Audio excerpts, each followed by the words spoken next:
कहानी शुरू होती है एक लड़के से जिसका नाम एंगस था। उसकी मां ने उसे समुद्र में तैरने भेजा, लेकिन उसने किनारे पर शांति से बैठना चुना। अचानक उसने देखा कि पानी में आधा दबा हुआ एक बड़ा अंडा पड़ा है। उसने उसे निकाला और ध्यान से देखने लगा। तभी उसकी मां आई और बोली, घर चलो। एंगस ने जल्दी से अंडा अपनी बाल्टी में छुपाया और एनी के साथ घर चला गया। एनी नाराज थी क्योंकि एंगस ने तैरने की कोशिश भी नहीं की थी। वो कुछ नहीं बोला। जैसे ही वो घर पहुंचे, वो चुपके से अपने पापा की वर्कशॉप में चला गया। थोड़ी देर बाद उसकी बहन क्रिस्टी वापस आई। एंगस ने आज समुंदर पर क्या किया? एनी ने जवाब दिया, वही, अकेला बैठा रहा हमेशा की तरह। उधर एंगस ने अपने सामान को वर्कशॉप में रखा, जो उसके पापा चार्ली की थी, जो फौज में लड़ने गए थे। एंगस ने अपने पापा की तस्वीर देखी, फिर कैलेंडर की तरफ देखा। सोचने लगा कि चार्ली कब घर आएंगे। उसने अंडे को धोया, उसकी बाहरी परत हटाई और हैरान रह गया जब अंदर से नीला चमकता रंग दिखाई दिया। अंडा फूटने से पहले ही एनी ने फिर उसे बुलाया, तो वो अंडा वहीं छोड़कर जल्दी से अंदर चला गया। उस रात तेज बारिश शुरू हो गई और एंगस को डर लगा कि अंडा वर्कशॉप में सुरक्षित नहीं रहेगा। वो बारिश में दौड़ता हुआ गया, लेकिन देखा कि अंडा पहले ही फट चुका था। उसने अंदर झांका और एक अजीब सा जीव देखा। जब उसने हाथ बढ़ाया, वो उस पर झपटा। तब एंगस को समझ आया कि शायद वो बस भूखा था। वो खाना लाने के लिए तेजी से भागा और जब वापस आया तो वो जीव शांत था, क्योंकि एंगस उसे खाना खिला रहा था। एंगस प्यार से अपने नए दोस्त को खिला रहा था। तभी एनी ने फिर से आवाज लगाई। अगली सुबह एंगस ने देखा कि उसके दरवाजे पर सिपाहियों का एक दल खड़ा है। वो, एनी और क्रिस्टी ने कप्तान हैमिल्टन का स्वागत किया। हैमिल्टन ने बताया कि दुश्मन की फौज समुद्र के रास्ते हमला कर सकती है। उसके सिपाही अब उनके घर में रहेंगे और किनारे की रक्षा की तैयारी करेंगे। सिपाही सामान लेकर आए और अपने ठिकाने बना लिए। एनी ने क्रिस्टी और एंगस से कहा कि वो अपने कमरे में ही रहें। कुछ देर बाद एंगस लाइब्रेरी गया ताकि उस रहस्यमय जीव पर किताब ढूंढ सके। किताब लेकर जब वो वर्कशॉप लौटा तो वहां हंगामा मचा था। वो जीव चार्ली के बूट चबा रहा था। समझ गया कि वो अब भी भूखा है। एंगस खाने के लिए किचन गया, लेकिन आर्मी के कुक सार्जेंट स्ट्रंक ने उसे दरवाजे पर ही रोक लिया।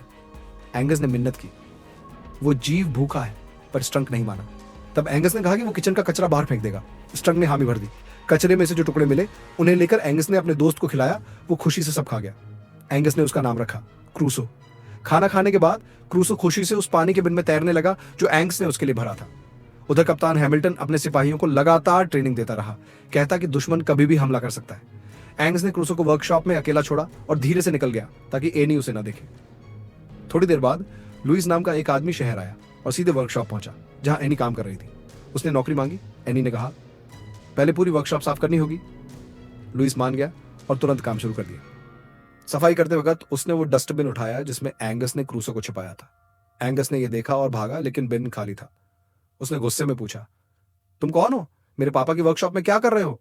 और बोला, मेरे पापा चार्ली जल्द ही लौट आएंगे। लुइस ने जवाब दिया, देखो भाई, जब तुम्हारे पापा लौटेंगे तो वो अपनी वर्कशॉप ले लेंगे, लेकिन तब तक यहां मैं जिम्मेदार हूं। क्रूसो के खतरे में होने का एहसास होते ही एंगस फिर अंदर भागा और घर में कोई सुरक्षित जगह ढूंढने लगा। उधर क्रूसो चुपके से घर के अंदर आ गया था। सार्जेंट स्ट्रंक का कुत्ता चर्चिल ने उसे देखा और भौंकते हुए पीछे दौड़ा, पर जंजीर से बंधा होने की वजह से पकड़ नहीं पाया।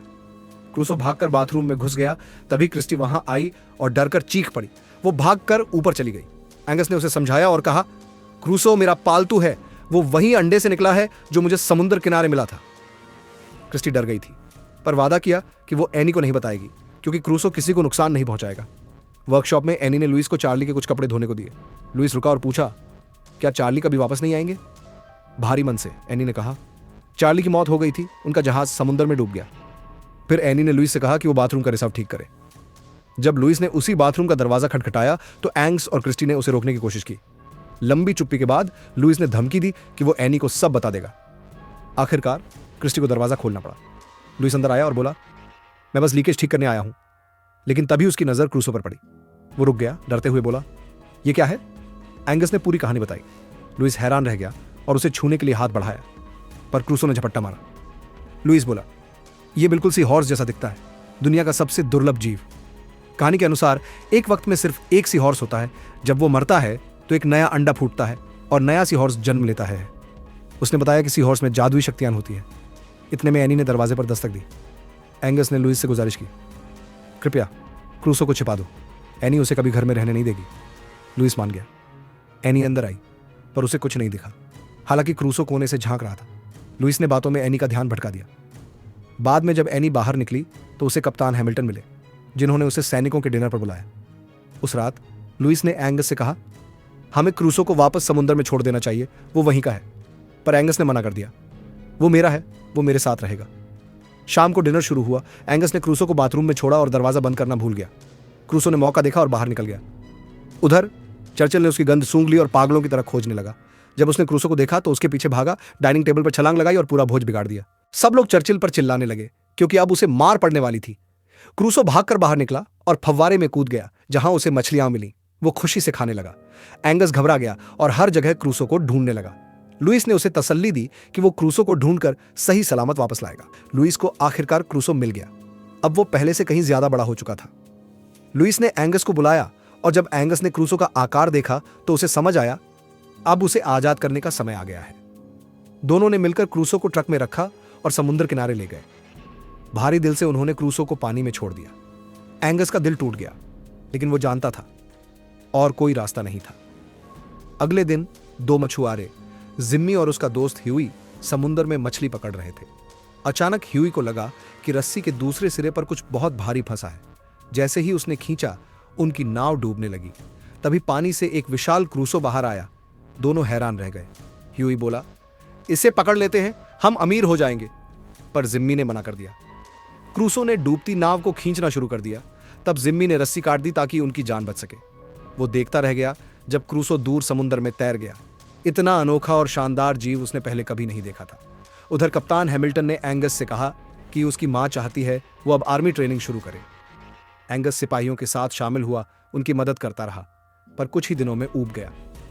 एक सुबह वो चुपके से हैमिल्टन से बचकर समुद्र की तरफ भागा। उसने पुकारा, क्रूसो, पर कोई जवाब नहीं मिला। वो एक छोटी नाव में बैठा और समुद्र की ओर निकल गया। तभी पानी से अचानक क्रूसो बाहर निकला। एंगस उसकी ऊंचाई देखकर दंग रह गया। एक जोरदार छलांग में क्रूसो ने एंगस को अपनी पीठ पर बिठा लिया। पहले तो एंगस डर गया, फिर मुस्कुराने लगा। उसे यह रोमांचक सफर बहुत अच्छा लगा। जब क्रूसो ने उसे किनारे पर उतारा तो चर्चिल ने उसकी गंध सूंघ ली और भौंकता हुआ पानी की ओर भागा। सार्जेंट स्ट्रंक पीछे दौड़ा और जो उसने देखा उस पर यकीन ही नहीं कर पाया। इतना बड़ा अजीब जीव उसने कभी नहीं देखा था।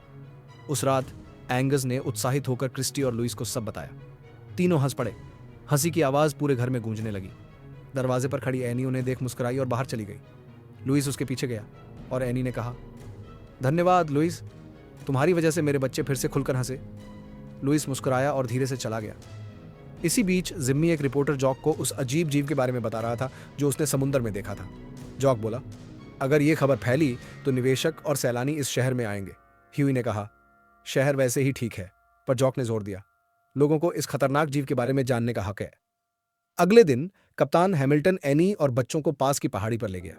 वो अपनी फौज की तैयारी दिखा रहा था और दुश्मन पर हमले के हथियारों का प्रदर्शन कर रहा था। उसने सिपाहियों को आदेश दिया कि वो पानी में छिपे निशानों पर नकली गोलीबारी करें। एंगस को अचानक डर लगा, क्रूसो खतरे में है। उसने एनी से मिन्नत की कि गोलीबारी रोक दे। एनी उसकी बात नहीं समझ पाई और बोली, सीधे खड़े रहो। क्रिस्टी भी बोली कि एंगस सच कह रहा है, पर किसी ने नहीं सुना। सिपाही गोली चलाने लगे। पानी उबलने लगा और डर के मारे क्रूसो तड़पने लगा। बचने की कोशिश करता रहा। उधर जिम्मी और जॉक किनारे पर कैमरा लेकर आए थे ताकि क्रूसो की तस्वीर ले सके, पर वो कहीं नहीं दिखा। निराश होकर उन्होंने लकड़ी का एक नकली पुतला बनाया, उसकी फोटो ली और अगले दिन अखबार में छाप दी। कुछ दिन बाद जब सार्जेंट स्ट्रंक ने अखबार में वो तस्वीर देखी तो उसने तुरंत पहचान लिया। स्ट्रंक और कुछ सिपाहियों ने कसम खाई कि वो क्रूसो को ढूंढकर मार डालेंगे। उस रात क्रिस्टी चुपके से एंगस के कमरे में आई। दोनों घर से भाग गए और लुइस को लेकर समुद्र किनारे पहुंचे ताकि क्रूसो को देख सके। एंगस ने जोर से पुकारा, क्रूसो। कुछ पल के सन्नाटे के बाद पानी फूटा और क्रूसो बाहर आया, पर अब वो बहुत बदल चुका था, जंगली और डरावना। वो एंगस और लुइस के पास से गर्जना करता हुआ गुजरा और फिर लहरों में गायब हो गया। एंगस ने लुइस पर गुस्सा किया, उसे आजाद करना गलती थी, अब सब खतरे में हैं। उधर स्ट्रंक और उसके सिपाही नाव लेकर क्रूसो को ढूंढने निकले। उनका इरादा था उसे मार डालना। जैसे ही वो किनारे पहुंचे, चर्चिल की तेज भौंक सुनाई दी। स्ट्रंक ने नाव उसी दिशा में मोड़ी। अचानक पानी फटा और क्रूसो बाहर आया। एक ही झटके में उसने चर्चिल को मार डाला। किनारे पर फिर सन्नाटा छा गया। सिपाही समझ नहीं पाए क्या हो रहा है। उन्होंने पानी की तरफ गोलीबारी शुरू कर दी। तभी क्रूसो ने नाव पर हमला किया और सबको पानी में फेंक दिया। हैमिल्टन ने दूर से गोलियों की आवाज सुनी और समझा कि दुश्मन ने हमला कर दिया है। उसने तुरंत पलटवार का आदेश दिया और एनी से कहा, बच्चों को लेकर घर के अंदर रहो। एनी ने क्रिस्टी को ढूंढ लिया और पूछा, एंगस कहाँ है? क्रिस्टी ने कहा, वो घर पर नहीं है। एनी घबरा गई। वो बेटे को जंग के बीच अकेला नहीं छोड़ सकती थी। हैमिल्टन ने मना किया, पर एनी नहीं मानी और उसके पीछे पीछे किनारे तक पहुंच गई। समुंदर में क्रूसो पूरी तरह बेकाबू हो चुका था। उसने सार्जेंट स्ट्रंक को अपने जबड़ों में पकड़ा और गुड़िया की तरह हवा में उछाल दिया। तभी एंगस वहां पहुंचा और चिल्लाया, क्रूसो रुको! पर क्रूसो नहीं रुका। एंगस पानी में उतर गया, पर फिसल कर डूबने लगा। यह देखकर क्रूसो ने स्ट्रंक को छोड़ दिया और एंगस की तरफ भागा। उसने एंगस को अपने सिर से उठाया और किनारे तक खींच लाया। लुईस भी दौड़कर पहुंचा। दोनों ने मिलकर एंगस को होश में लाने की कोशिश की। कुछ पलों तक वो बेहोश पड़ा रहा, फिर अचानक उसने सांस ली और आंखें खोली। वो मुस्कुराया। सामने क्रूसो खड़ा था, शांत और विशाल। उधर हैमिल्टन को खबर मिली कि आसपास कोई दुश्मन जहाज नहीं है, पर उसने फिर भी सिपाहियों को पानी की तरफ गोली चलाने का आदेश दिया। जब वो किनारे पहुंचा, क्रूसो फिर से लहरों में उतर गया। एनी दौड़कर एंगस के पास आई, खुश थी कि वो जिंदा है। एंगस ने सब समझाने की कोशिश की, पर एनी बोली, एंगस, ये बस तुम्हारी कल्पना है। तभी समुंदर से क्रूसो का विशाल सिर बाहर निकला। एनी स्तब्ध रह गई। अब उसे यकीन हो गया कि एंगस सच कह रहा था। हैमिल्टन भी हैरान खड़ा रह गया। सिपाहियों ने फिर गोली चलानी शुरू की। एंगस दौड़ा और क्रूसो की पीठ पर चढ़ गया। वो चिल्लाया, चलो क्रूसो! क्रूसो तेजी से समुंदर की ओर भागा। एनी डर से चिल्लाई, गोली चलाना बंद करो! लेकिन रेडियो खराब हो चुके थे। हैमिल्टन, एनी और लुईस एक छोटी नाव में बैठकर उनके पीछे गए। क्रूसो तेजी से तैर रहा था, पर वो फंस गया सिपाहियों के लगाए जाल में। वो जाल से छूटने की कोशिश करता रहा। पानी में उथल पुथल मच गई। हैमिल्टन की नाव पास पहुंची। लुईस चिल्लाया, एंगस, कूद जाओ! एंगस झुका और धीरे से बोला, तुम मेरे सबसे अच्छे दोस्त हो, मैं तुम्हें कभी नहीं भूलूंगा। फिर वो पानी में कूदा और नाव में चढ़ गया। एक जोरदार छलांग में क्रूसो ने जाल तोड़ दिया और गहराई में गायब हो गया। एनी, लुईस और हैमिल्टन खुशी से चिल्ला उठे। क्रूसो आजाद था। अब वो समुंदर का राजा बन चुका था।